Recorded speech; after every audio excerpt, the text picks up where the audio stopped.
Victoria would love her daughter and namesake Empress Victoria of Prussia. But sadly, nothing was further from the truth. Princess Victoria came into the world on November 21st, 1840. Only this was bad news. Queen Victoria and Prince Albert of England were deeply disappointed to find out their firstborn was a daughter, not a son. Even the attending doctor sang sadly to the Queen, "Oh, madam, it's a girl."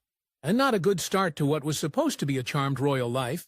And as we'll see, the bad times only continued. Despite these rocky beginnings, the little girl developed a close bond with her father, Prince Albert. He and the family lovingly called her Vicky for the rest of her life. Her powerful mother, however, was a different story. Although Queen Victoria loved her daughter in her own way, their relationship was chilly and distant. Growing up in the royal palace, Vicky had to meet excruciatingly high expectations. Not only did her parents expect her to be the perfect Princess Royal, they also insisted she undergo an extremely rigorous education, with her father Albert even literally writing a book on the subject of educating his heirs. Although Prince Albert and Queen Victoria had really specific ideas about how to train their children, not all of those ideas were right. The hoity-toity couple had zero clue about child development milestones, and the Queen once admonished the teething baby Vicky for sucking on bracelets, since she thought it meant her girl had a deficient education. With a childhood like that, it's no wonder Vicky grew into a massive overachiever. The sharp, curious girl spent most of her days learning everything from arithmetic to philosophy and took on liberal ideas. She even started to learn French at 18 months old and German when she was 4. After all, how else was she going to please her parents? Vicky's parents also knew she had to make a stunning match on the marriage market to keep up the value of her pedigree. When the girl was just 11 years old, Prince Albert and Queen Victoria started eyeing up the 19-year-old Prince Frederick William, a scion of the Kingdom of Prussia, as a potential match. In 1851, Victoria, who was still 11 years old, met Frederick for the first time at the Great Exhibition in London. Grossly enough, the preteen and the grown man got along very well with our quick, eager-to-please little Vicky, showing off her fluent German. Conversing with Frederick in his native tongue, all he could only speak a few words of English. As soon as Frederick returned to Germany, he struck up a long-distance correspondence with Vicky, and the two exchanged letters for 4 long years, and their messages grew more intimate over time. That is until Prince Frederick simply couldn't take it any longer. In 1855, Frederick made the trip to Great Britain ostensibly for diplomatic reasons, but everyone knew the reason he was really there. He was head over heels, and he had come specifically to see her and decide if she would make a good wife in his own realm. Still, this wasn't necessarily good news. Frederick's side of things, Prussia was absolutely outraged at his little English crush. Many people at court believed in an absolute monarchy, while Great Britain was a weaker constitutional monarchy. So instead of some lily-levered British woman, Prussia wanted Frederick to marry a full-blooded Russian archduchies. This was bad enough, but when Frederick landed across the channel to visit the royal family, this Romeo and Juliet story got even more complicated. When the love-lord Frederick visited this time, Vicky was 15 years old and slightly more acceptable as an object of marital affection. But standing at 4 feet 11 inches short and with a big brown face like her mother's, the Princess Royal wasn't an ideal beauty of the era. Indeed, Queen Victoria considered her daughter's look so offensive, she worried that Frederick would get one glimpse of her and walk away. Absence must really make the heart grow fonder, because Vicky and the prince hit it off immediately again in person.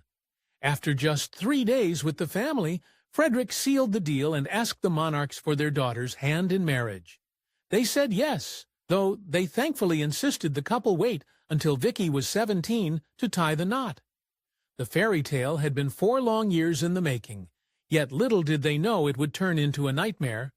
Usually the announcement of a royal wedding is met with excitement throughout the nation, but Vicky was in for a huge disappointment. If the Prussian people weren't so hot on her as a bride, the Brits hated Frederick even more as a groom, calling his family a miserable dynasty in the press. Was this foreshadowing? You bet. Even the lead up to Vicky's wedding was full of controversy. The British royal family was at loggerheads with Frederick's stubborn and much more traditional parents, Wilhelm and Augusta. When Vicky requested to bring two of her own ladies-in-waiting with her to the foreign land, the answer back from Berlin was a cold no.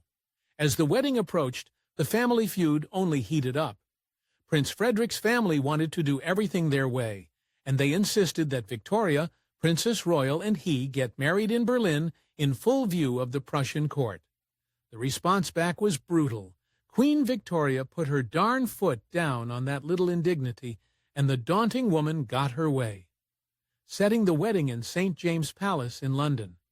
On January 25, 1858, Frederick and Vicky finally got married, with the bride wearing a flouncing Honiton lace confection, complete with an enormous 3-yard train and delicate wreaths of orange and myrtle blossoms. Once the staunchly English ceremony was over, however, Vicky whisked herself off to Berlin, and it was there her real troubles started. Frederick and Vicky were young, in love, and probably raring to kickstart a blissful honeymoon period. Fate, however, had more bitter plans in store. After years of sniping between Great Britain and Prussia, the German court fully despised Vicky, and she endured open insults from many members of Frederick's extensive family. In true catty style, though, they dealt their worst blow without saying a single word. At this point, Frederick's uncle, King Frederick William IV, was the ruler of Prussia, and he gave the Neelywoods a chilly reception, almost literally. Upon their arrival, the king posted them up in a derelict wing of the Berlin Royal Palace, a section of the building that was so shabby and outdated, it didn't even have a bath. Vicky's mother-in-law, Princess Augusta, took the opposite of shining to her daughter-in-law. Although the two women both held liberal views, Augusta preferred to criticize Vicky about the pettiest things rather than converse with her own philosophy. When Vicky once decided to take a modern landau coach out of the town, Augusta sniped that she should have taken this to tell her Baruch. Though only 17 years old and in a completely new country, the Berlin court expected Vicky to endure a grueling schedule of traditional pomp and circumstance, including appearing at formal dinners and public performances every night, usually staying past midnight. Then she would have to wake up at the crack of dawn, get dressed in full regalia, and greet people at 7 a.m. Besides all this, Vicky's endless duties were utterly thankless. King Frederick William gave his nephew Prince Frederick a paltry allowance for his troubles, and the amount was so meager that Vicky often had to dip into her own dowry to keep her and her husband in a presentable state. This grueling existence had to take a toll on the young girl, and it soon showed. As a 17-year-old bride, Vicky was nothing if not dutiful. In less than a year into her marriage, the teenager was pregnant. The Prussian court couldn't take that away from her, and Vicky started nesting up a storm in preparation for the heir on the way. In late January 1859, she went into labor. From the very moment Vicky started feeling contractions, everything went wrong. The maid who was supposed to get the doctors laid doing her duties, and when the medics finally did come, it didn't get better. Vicky was embarrassingly just in final nightgown, and they hesitated to examine her. It spiraled from there. The ineptness of the attendants was one thing, but Vicky was in even grave or danger. As it turned out, the baby was in breech position, which made the delivery long, complicated, and near fatal for both her and her unborn child. When the doctors finally did deliver a living baby boy, they breathed a sigh of relief, and then they caught their breath. When Vicky caught sight of her son, her relief turned into a profound sense of despair. Throughout the excruciating birth, the baby, who Vicky named Wilhelm, had suffered nerve damage around his shoulder, and had possibly even experienced a lack of oxygen to his brain for an incredible 10 minutes. When Vicky saw the extent of her baby's injuries, doctors had to do all they could to calm the new mother and assure her the newborn would recover from his complications. Sadly, they were wrong. The trauma would eventually wither little Wilhelm's left arm and make it a full 15 centimeters shorter than his right arm. Shocked and disbelieving, the royal couple had to make a gut-wrenching decision. Vicky couldn't stand the thought of announcing to the horrible Prussian court that she had somehow failed in her first task of motherhood.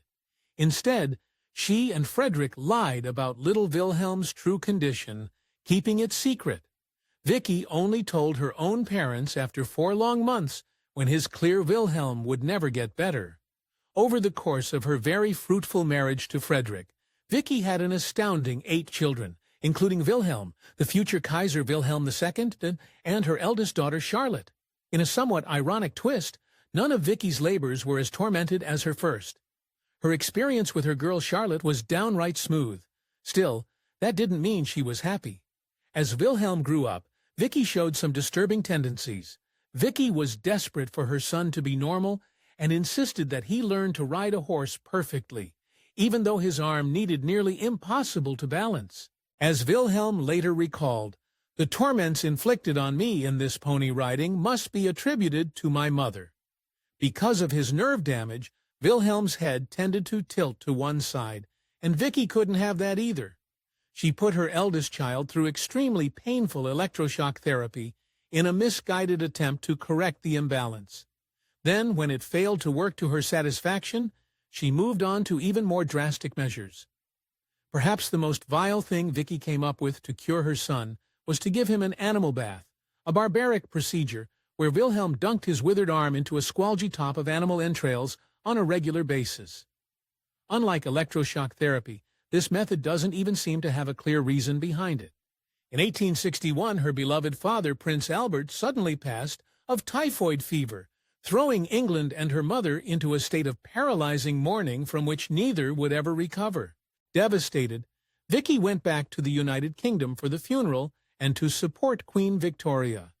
When she returned to Prussia, it soon all collapsed in on itself. The liberal-minded Vicky insisted on raising her younger children herself, even when both her mother, Queen Victoria, and her mother-in-law, Augusta, protested. She also refused to leave on long diplomatic trips, afraid she would miss her children too much. This only made the heartache that was to come all the more tragic. Vicky's 4th child was the bouncing baby boy Sigismund. In 1866, when he was just 21 months old, Sigismund succumbed to a fatal case of meningitis. Vicky was beside herself with grief. It was her first child to go, and the first of Queen Victoria's grandchildren. Although Vicky was deep in mourning for her lost son, no one else seemed to be. Even when another son, Waldemar, passed in 1879, she received almost no sympathy from anyone in the Prussian court. Even her own mother, Queen Victoria, was too overcome with grief for Prince Albert, and considered losing a husband much worse than losing a child. As Vicky's brood grew up, unsettling issues began to show themselves. Although Vicky had wanted her children to have her own liberal education, she accidentally hired an enormously autocratic tutor. This man quickly taught Wilhelm to embrace his right to divine rule and blast anyone who got in his way. Vicky was a guest, but she had bigger problems to worry about. During this time, Prussia was an absolute mess, and Vicky and Frederick were smack dab in the middle. Frederick's father, now the king, nearly had to abdicate, all while the country pledged into conflict after conflict. To top it all off, hatred of Vicky was at an all-time high. Things were about to hit a breaking point, and Vicky's personal life was first on the chopping block. Even when Vicky tried to make the Prussian court like her, it always blew up in her face. During the seemingly endless conflicts the country was involved in, Vicky showed pluck by helping build her own military hospital and tending to the wounded. The response? Scorn. Frederick's father demanded she stop with her theater of charity. As Vicky's son Wilhelm grew into a brash, militant German, the aging emperor decided to let the young whippersnapper attend public events for him. Though that sounds nice, it really wasn't. The elder ruler did it to explicitly exclude Vicky's husband, Frederick, from duties, even though he was next in line for the throne. Vicky could try all she wanted. The Germans were never going to like her. As time wore on, Prussia only got more autocratic in its rule, all while Vicky and Frederick clung to their rather liberal ideas about a constitutional monarchy. Then, overnight, the game got fatally dangerous. In 1887, Frederick's father, Emperor William, was an astonishing 90 years old and becoming increasingly frail. Everybody in the Prussian court knew he was going to go soon, and everybody knew Frederick was due to become king in his stead. Nobody, however, was ready to accept the reality, and they came up with a nefarious plot. As time wore on, a group of Vicky's enemies planned to bar her and Frederick from becoming emperor and empress. They would stage a coup, put Vicky's son Wilhelm on the throne, and exile her back to Britain under threat of execution if he ever returned. This never came to pass. Dressed as Vicky's husband, Frederick came close to his rightful throne. His health started to decline, and he began to experience a strange hoarseness in his throat. By November 1887, he couldn't even speak. Eventually, doctors diagnosed him with a malignant tumor and urged him to remove it through surgery. Despite the fact that removing the tumor was Frederick's only chance for survival, both he and Vicky refused any treatment, which caused a massive explosion in their personal life. Their children were appalled, and Wilhelm even traveled to see them, just to accuse his mother of being happy that Frederick was so gravely ill. Nonetheless, the royal couple didn't back down, and it created one of the most bizarre circumstances in German history. On March 9, 1888, Frederick's father, William, finally passed, officially anointing Vicky and her husband as the Empress and Emperor. Yet it was a beginning that was also an end. Frederick was so far gone at this point, and the Grim Reaper was so close. Vicky admitted that they were really just shadows ready to be replaced by her son Wilhelm. The end may have been near, but Vicky still went out fighting. Vicky was smart enough to protect herself and her legacy. Just before Frederick took the throne, she secreted away 3 boxes of sensitive personal documents to Windsor Castle in England, hoping she could keep them away from the prying eyes of her enemies. She would soon be very glad she did.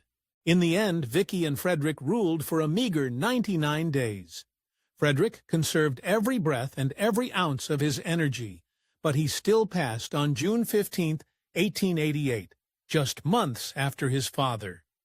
His passing made way at last for Wilhelm to become emperor in his own right, and he immediately dealt his mother a heartbreaking but expected betrayal.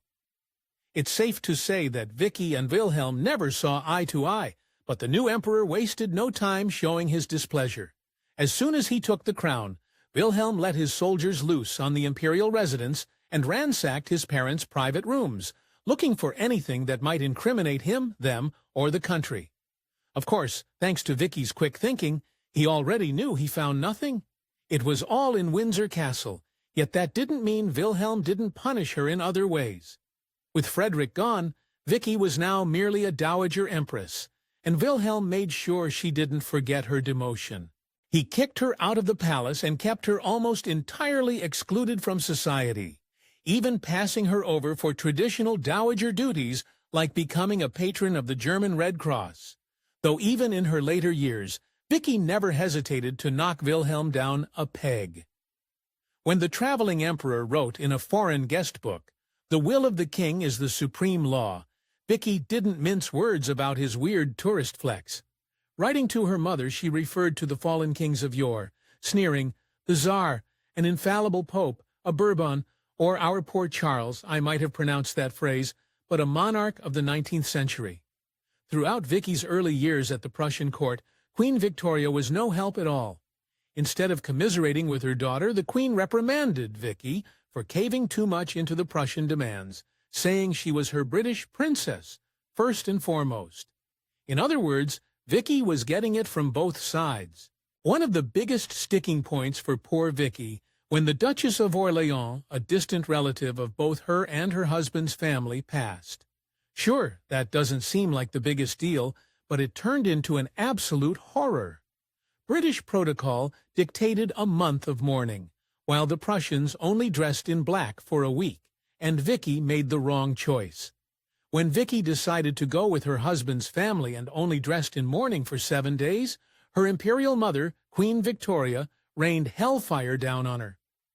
Rating her as not English enough, Vicky was so devastated by her mother's criticism, her father, Prince Albert had to insist that the Queen stop writing demanding letters. As a young teenager in Frederick's chilly court, Vicky tried her best to make herself at home by taking up gardening, a hobby she'd enjoyed in England. It backfired horribly. While English-style gardens were geometric and simple, the Prussians preferred more ornate greenery and took Vicky's taste as yet another affront. Vicky's faux pas kick-started the Anglo-Prussian Garden War, a subterranean battle for the palace's leafy greens. Yes, these people really had nothing better to do. By 1898, Vicky's own health failed her, and she was suffering from terminal breast cancer, but she had one scandalous dying wish. Terrified once more that her son would use her private letters against her, she spirited her more recent messages back to England, again via a complicated cloak-and-dagger operation, and a willing godson. While Wilhelm gave her tension headaches, Vicky's daughter Charlotte was a whole other ballgame. Temperamental, a compulsive gossip, and a nasty prankster. Many historians believe Charlotte had porphyria, a hereditary illness that ran through the British monarchy. If this is true, it may also reveal a deep secret about Vicky herself. Throughout her time as a princess of Germany, Vicky suffered from strange headaches and skin rashes, and she tended to self-medicate these problems with a hefty dose of morphine.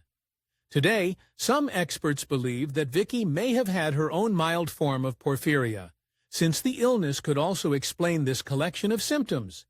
The thing is, Vicky may have had a very good reason to hide her letters from Wilhelm. Some of her messes were so scathing they're impossible to forget. In one she wrote to her parents when Wilhelm was young, Vicky confessed, "He is really smart for his age. If only he didn't have that unfortunate arm, I would be so proud of him."